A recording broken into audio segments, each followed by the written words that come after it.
Does success really make you happy? You think that earning more money, getting a higher position, will automatically make life happier? Sounds reasonable, but the problem is a lot of people achieve those things and still feel empty. And that's a very common logical error humans make. We confuse achievement with feeling. Think about it. Since childhood, we've been programmed like this. Study well, you'll be happy. Get a good job, you'll be happy. Buy a house, a car. You'll be happy, but no one clearly tells you for how long. So we run like machines, believing happiness is ahead. But when we get there, there's just another goal waiting. Like a game where you don't even get to celebrate before being pushed to the next level. It's a bit harsh, but true. Many people aren't living. They're chasing a future version of themselves. And that version? It keeps moving further away. You probably thought, once I get a raise, I'll be fine.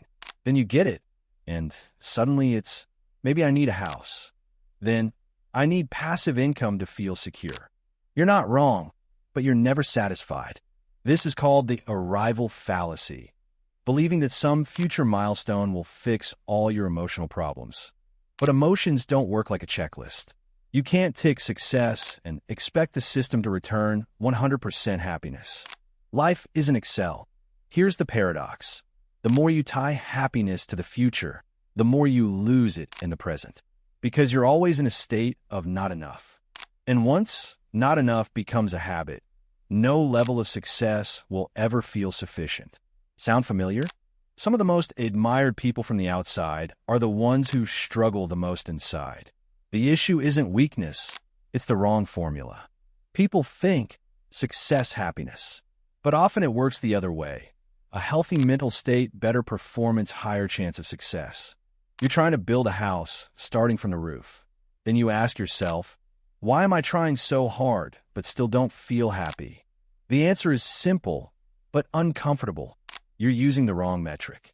You're measuring happiness by external achievements, while it largely depends on internal perception. Two people can earn the same income. One feels content, the other feels lacking.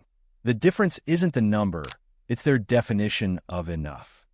And here's where many people get stuck for life. They never define enough, so they never feel it. If you keep chasing a vague standard created by society, you'll always lose, because that game has no finish line. So what's the solution? It's not stop trying. No one's telling you to give up ambition. The problem isn't wanting success. It's putting all your emotional value into it. A better approach, separate goals from state. You can still aim high and work hard, but don't delay feeling okay until you get there. It sounds simple, but it's hard because it goes against how we were raised. Start with a direct question. If I'm not successful yet, do I allow myself to still feel okay today? If the answer is no, you're trapping yourself in an endless loop. A practical tip, instead of only setting outcome goals, add experience goals. For example, not just, I want to earn X money, but also I want to work without burning out daily, or I want time for my family every week. These may not sound impressive, but they determine whether you're actually happy. Another logical error. We underestimate the present and idealize the future. You probably thought, if only I knew this earlier, but back then, you were also thinking, when I get there, I'll be happy. And the loop continues.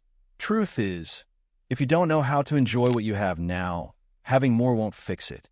It'll just be an upgraded version of dissatisfaction. This doesn't mean you have to fake positivity. No one expects you to be happy all the time. But there's a big difference between not reaching your goal yet and having a terrible life. Many people mix these up and suffer because of it. You may not be where you want to be yet, but that doesn't mean you can't feel okay along the way. And here's the key. When you stop placing all your happiness in the future, you actually gain more energy to move forward. It sounds counterintuitive, but it's true. When you're not under pressure to succeed in order to be allowed to feel happy, you work lighter, clearer, and more sustainably. But when success becomes a condition for happiness, you operate from a place of lack, and lack rarely produces long-term results. So the real question isn't, how do I succeed to become happy? It's, how do I not sacrifice happiness while pursuing success? Because if you lose it along the way, there's a good chance you won't find it at the finish line either. And then you'll face a much harder question. What was all this effort for? So if you're on that journey, don't stop, but pause long enough to check your formula. Success isn't wrong. Ambition isn't wrong. But misplaced expectations will cost you your own emotional well-being. And now let me ask you something simple. If you achieved your goal tomorrow, are you sure you'd know how to feel happy? Or would you immediately start chasing the next one?